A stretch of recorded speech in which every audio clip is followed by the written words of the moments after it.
That rhythm. Welcome to another episode of the Inside Kids podcast. Today I'm joined with my friend Disha, all around cool girl, go-getter, multi-minor extravaganza. Do you want to introduce yourself and tell the people what you're all about? I would love to. Wow, especially after that introduction. Like my ego just went. My name is Disha. I am a nutritional sciences major, but I'm minoring in theater acting, chemistry, political science. Honestly, just whatever my interests are, we're trying to go pursue it and educate myself on those things. I'm so excited to be talking to you today. Thank you for having me on this podcast. Of course, it's a pleasure. What drew you to Texas Tech? So Texas Tech had always sort of been a part of my life, being from El Paso, because Paul Foster School of Medicine is in Texas Tech. But when I was applying to college, I did a program here through Texas Tech. I got to sort of experience the culture, and then I applied for the Terry Scholarship, and I was actually awarded it. So I'm very thankful to the Terry Foundation for giving me the opportunity to be here and study whatever I want to study, and always being there as a community for me to lean back on, along with the College of Visual and Performing Arts. So right off the bat, I want to ask, how did you get into acting since you have all of these other interests? Did it just like click that was something that you wanted to do with your life? So we're going to throw it back all the way to like when I was like 8 years old, right? Let's go. So or honestly before that. So my mom, she used to do a lot of like modeling and acting when she was growing up in India. And when like I was born, me and my sister, like we always were like very like dramatic. And my mom was like, no.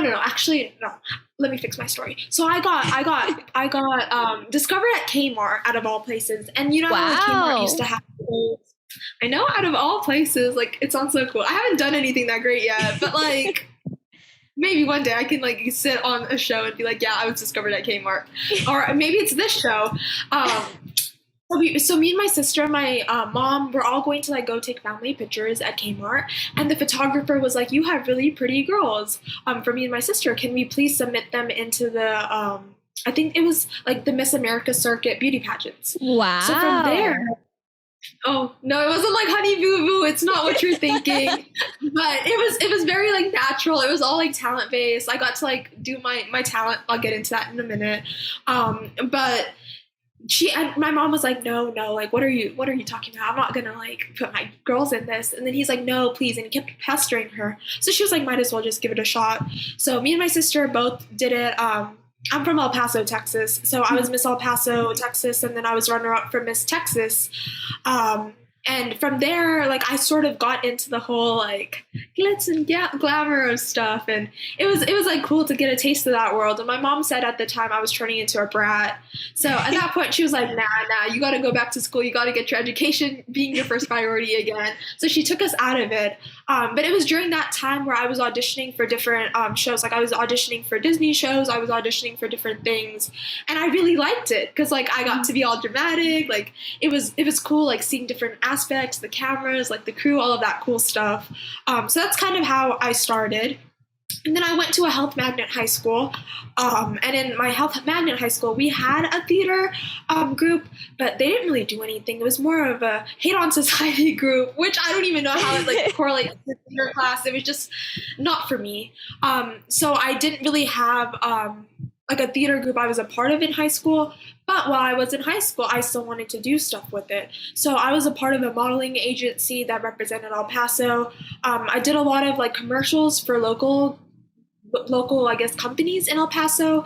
And then I competed in UIL and TFA. So I did dramatic intern, which is basically like, I know, ooh la la, I made it to stay. Like, yeah.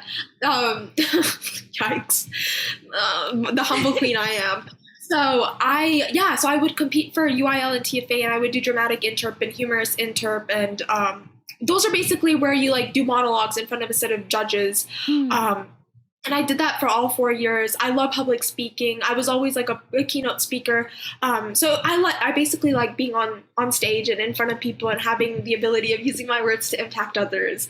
So that's kind of how I got started. And then when I got to tech, I was like, no, I really, really like this. I definitely wanted to try pursuing it.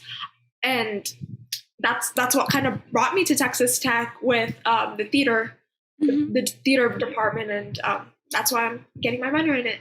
Yeah. So do you plan to meld all of your studies together in the future to do some big like presence thing, talking, using your voice to like amplify certain things that you're learning about? Oh yes, that's the dream goal. So ideally I want to be like the female Ken Jeong, but hopefully like okay. but hopefully be a neonatologist. And oh my gosh, my voice just went out. I want to be a neonatologist and an actress. And then I really like politics too. So somehow giving back to America and the constituents through that. So I mean, anything I do, I just hope to be a good human being and help people like understand the value of public speaking and communication. And no matter what you're in, being able to empathize with others and being able to communicate how they're feeling and how you're feeling is important. So hopefully everything will come together, but if not, we'll try our best to make something work and have an impact on the world. I fully support you. This sounds so cool and so like good for society. I'm rooting for you wholeheartedly. Thank you, Ricki. Of course. And as a person who isn't the best public speaker, I took an online speech class. I really applaud you. I disagree completely. You're literally hosting a podcast. No, every interaction I've had with you, you've been a great public speaker. And like just hearing, we had a little bit of we had a little chat before we recorded this podcast. But just hearing from you and like what you've done so far, like I know that you'll do amazing things in the future too. Thank you. That's so sweet. Welcome to this podcast where me and Disha hype each other up on our life endeavors. As we should. Mm-hmm. So you mentioned that you were born in El Paso. What was it like living there? Were you you weren't born there, you just lived there? Yes. So I call El Paso home. I lived there since I was 5 years old. Yeah, before that I lived in Wyoming. Okay. But I don't really remember Wyoming. I just remember it was cold and we were close to Yellowstone. So El Paso's been home for as long as I can remember. And I really, really liked growing up to a completely different country right next to us. I think it was a very cool place to grow up. And I think it gave me a very new perspective and a different perspective from the rest of, I guess, America, just because like they aren't all on the border. They're not all border cities. So I love being from El Paso. I'm very proud of it. As you can tell. Yeah. So what is your life philosophy? If you have one. Oh my gosh. Oh, okay. So the other day we were in my speaking for business class and we had to like go up and we had to do like impromptu speeches for about 30 seconds, which is like one of my favorite things to do. Like I love just like making like stuff up on the point. And they asked what my favorite quote or something I live by is from the movie. And We Bought a Zoo was a movie with Chris Pratt. Was it Chris Pratt? Matt Damon, I think. Matt Damon. Oh my gosh. For the fan I am, I'm a fake fan. But yeah, it had Scarlett Johansson. I know that for sure. Yeah. I was in love with the teenage son, even though the movie came out when I was like 10. I know it's been a little bit, but it stuck with me because it had that philosophy of 30 seconds of courage towards the end of it. And like in the movie, it's all about like how he has 30 seconds of courage to go ask his girlfriend to be his wife. But it can also be applied in different genres of life, I guess. So I like that philosophy in a way of just if you're worried about something or if you're I don't know, just second guessing yourself or doubting yourself, just take that 30 seconds of courage to go talk to the person or send that email or schedule that Zoom call. So I guess, yeah, that's my answer. 30 seconds of courage is my philosophy. I love that. That's perfect. We're very driven by media here at the I forgot the name of the college again. Oh my God. JT and Margaret Talkington College of Visual and Performing Arts. There we go. That is the one thing that I, despite however many years I've been attending, 3 or 4 by now, that is the one thing that I can never remember. And it's a running joke. So speaking of the college that I always forget the name of, what are you most excited to do in your future projects with the College of Visual and Performing Arts? Is this the time? Can I officially announce it? Yeah, go for it. Ladies and gentlemen, we are announcing the big news on this podcast. So I am very excited to announce that I will be hosting my show called A New Disha. My name Disha means direction, and it will be 8 episodes long, and it's sort of going to showcase different aspects of the College of Visual and Performing Arts and all the different aspects that come with our amazing college, whether it be ceramics or musical instruments. So it's going to be very, very exciting, and you guys have to stay tuned to listen to this podcast, and then go watch my show. But I am so beyond excited to be announcing it. I'm so excited to watch. I'm like setting my DVR that I don't have, but you know. I appreciate it. I'll be watching your podcast. So do you have any episodes like planned, any sneak peeks that you can give people? Ooh, let's see. So we are filming very soon, actually. And I don't even know if I'm allowed to announce this, but since I said ceramics earlier, I guess I kind of already gave you a little teaser there. But we will be showcasing the ceramics program with the School of Art. So you'll have to tune in and see how a non-ceramic artist like me does compared to a professional who's been doing this for years. So I'll be living my dreams on that pottery wheel. My 13th birthday was a pottery wheel birthday party. So basically I'm a professional is all I'm saying. I love it. We've all attended those classes or those like late night workshops where you go in and you like paint the pots with your friends for fun, and it's someone's birthday party, but like you're also accompanying like older women who are drinking wine at the same time.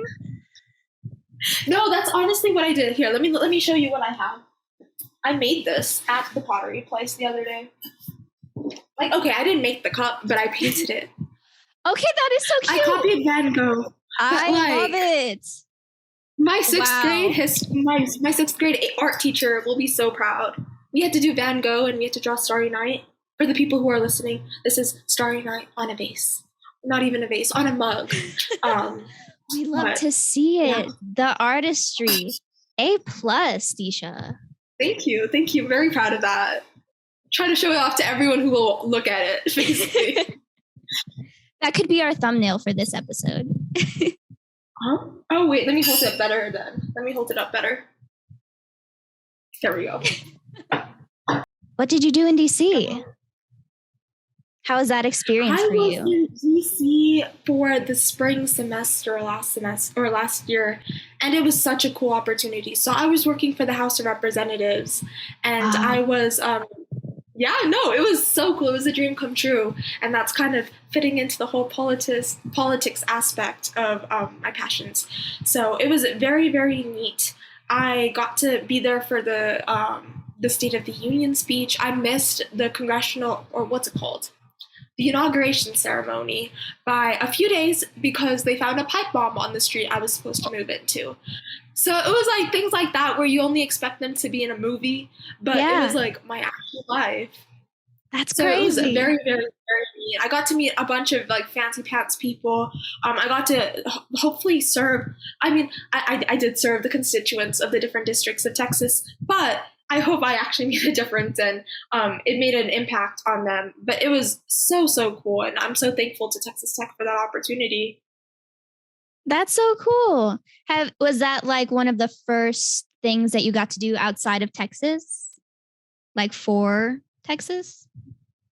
For Texas Tech, yes. That was sort of one of the first things. I was out of Lubbock longer than I've been in Lubbock just because of the pandemic. My freshman year, I was here for the fall, and then the spring semester, the pandemic happened, so I went home. And then the fall semester, I was back, but I was being very COVID precautious. So I went to the labs I had to, and then I would just stay in my dorm and hang out with my roommates who were all vaccinated and all. So I didn't really get to do too much that fall semester either, unless it was like outdoors. Like I was a whole paddleboarder. I decided that I was going to quit my entire all of my major stuff, and I was just going to go paddleboard full time. I realized I did not have the core for it, but we're working up to it. And then what else did I do? Oh, I went to Polidoro. I was like living my outdoor life. I love that. And then from there, and then in the spring I was in DC, and then I'm back now. So it was the first thing I got to do outside of Lubbock representing Texas Tech. Well, that sounds so exciting, and we're so excited to have you back here in Lubbock with us. Me too. I couldn't be doing this with you. I say that like I'm in Lubbock.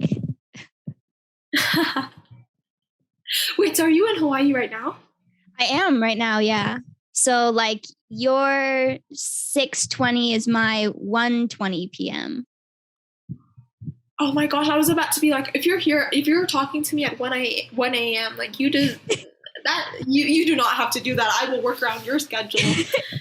No, I'm 5 hours behind, and I'm doing like remote stuff. I'm taking a couple of online asynchronous classes. Not to make this that about is so me. Fun. No, I want to learn about you. No, that's so cool. Does this mean I get to come visit you in Hawaii one day? I'm in my aunt's spare bedroom, and there's another bed, so totally. Oh, we're coming to visit your aunt who doesn't know I exist. She'll love you.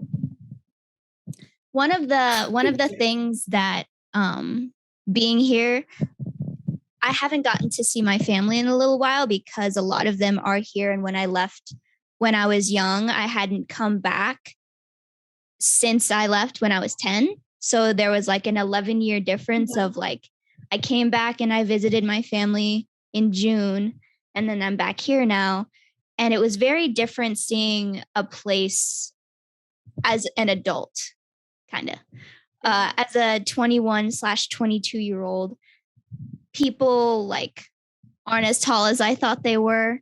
And gas is way expensive here and things that I didn't really get as a 10-year-old. But it's been nice to like reconnect with family and stuff. No, I completely understand that. Like when we went to go take senior pictures, graduate, like my high school senior year, I went back to my elementary school to go do like the cringy little photo shoot where you're like back in your elementary school, like standing in front with your cap and gown. Mm-hmm. And I realized that the ceilings were like super duper short, and it's just weird being in that same like environment, but like your memories of it are so different from like what it is now. And I just felt old. And now like all these kids who are born in like 2019, 2016, and I'm like, no, how could you, how? Like I remember those years. Literally people were born in like 2012, and I was like, the world was supposed to end. I remember that. I remember people talking about that like on the radio and stuff. My dad was an avid believer that the world was going to end in 2012. Did you prep for like the end of the world? No, but he would always talk about it. Like we were like, he watched the movie with that one actor, John Cusack. Was that him? And then he was like, that's totally going to happen.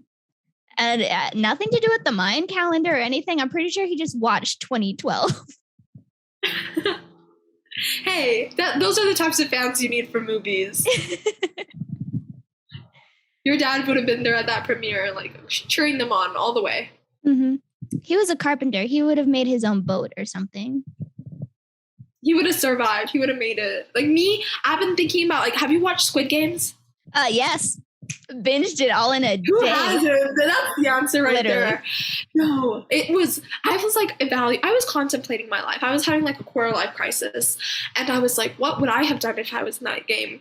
And I honestly would have been like one of the people to get out in that first game. Like I feel like I wouldn't have run when everyone was like saying red light, green light, but I would have like tripped on my own feet or something. Cause I'm like that. Like my mom paid for 10 years of dance classes, but can I walk in a straight line without falling over? No. Mood. I took ballet when I was younger. I have no rhythm, no tempo, no nothing. It's but like I feel like in the same instance, I would be the type of person to like hide behind other people. I'm not even gonna lie. But like I feel like because of that, I wouldn't make it because they have that 5-minute worth of time to get from the start to the finish. Yeah. Done. Yeah, no. And then I have a big mouth. I would be the useless one, like who like accidentally gets like one of the gang people mad at you, and then I'd be cut off and like the guy with the snake tattoo would just like end me. He could look in my direction and I'd be deceased. Yeah. I would have been that lady who like screamed about him eating that second egg, and like I would have been killed. I'll be honest. I feel like you want to just keep talking about like the Hunger Games now? I had to read the Hunger Games as part of my curriculum in high school. Why did I have your teacher? They were like 1984? No. In Cold Blood? No. Catcher in the Rye? Forget it.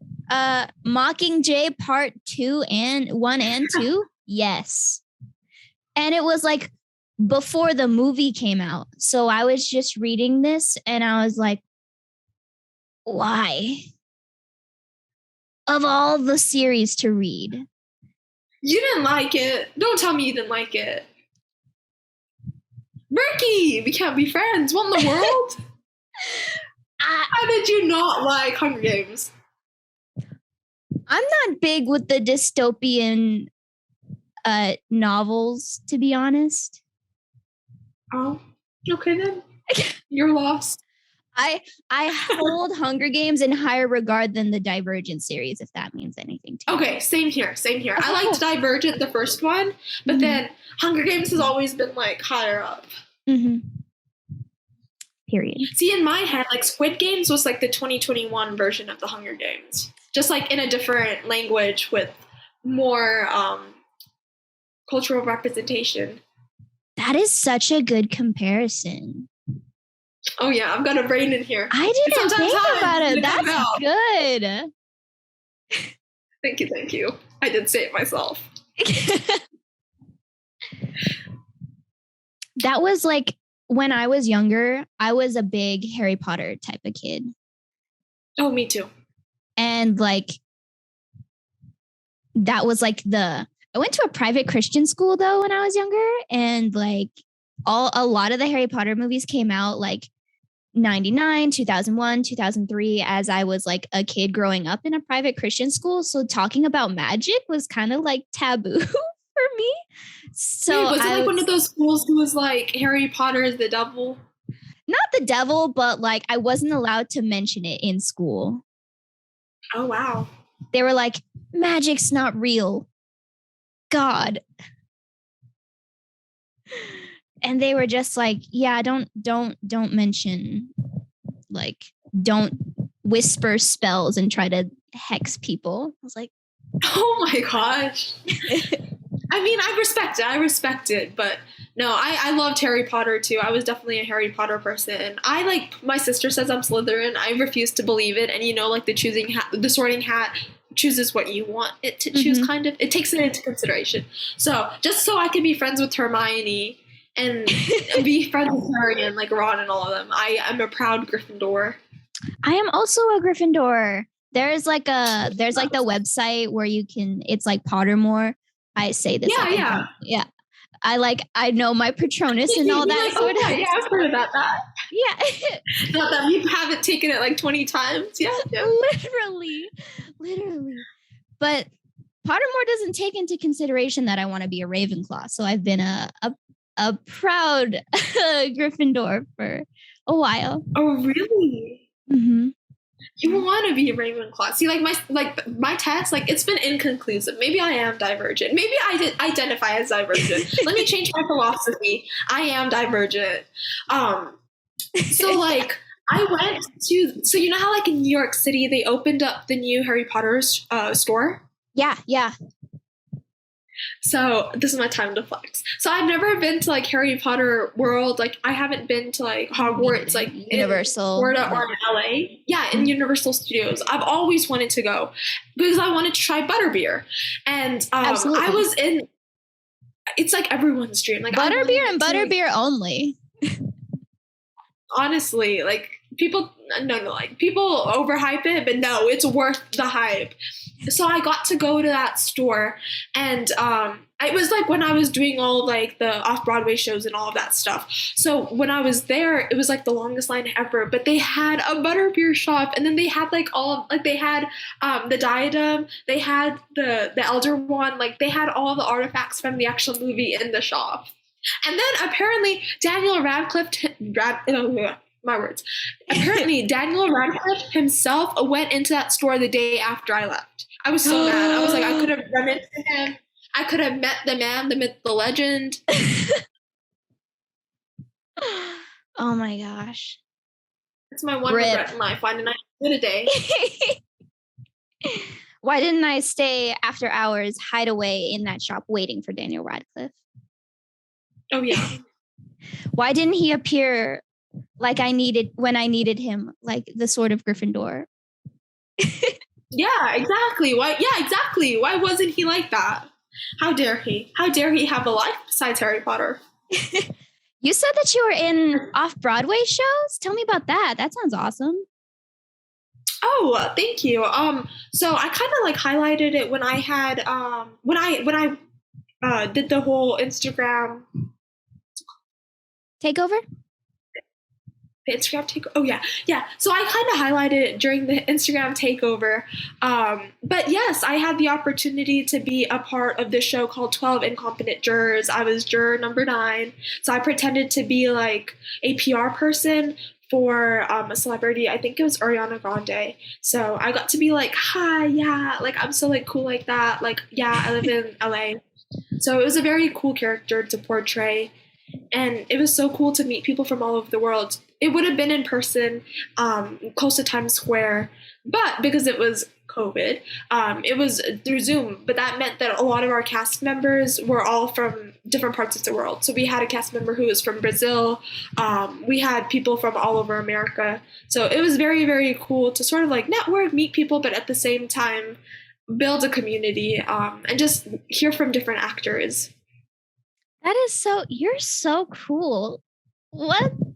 The college is lucky to have you, girl. What the heck?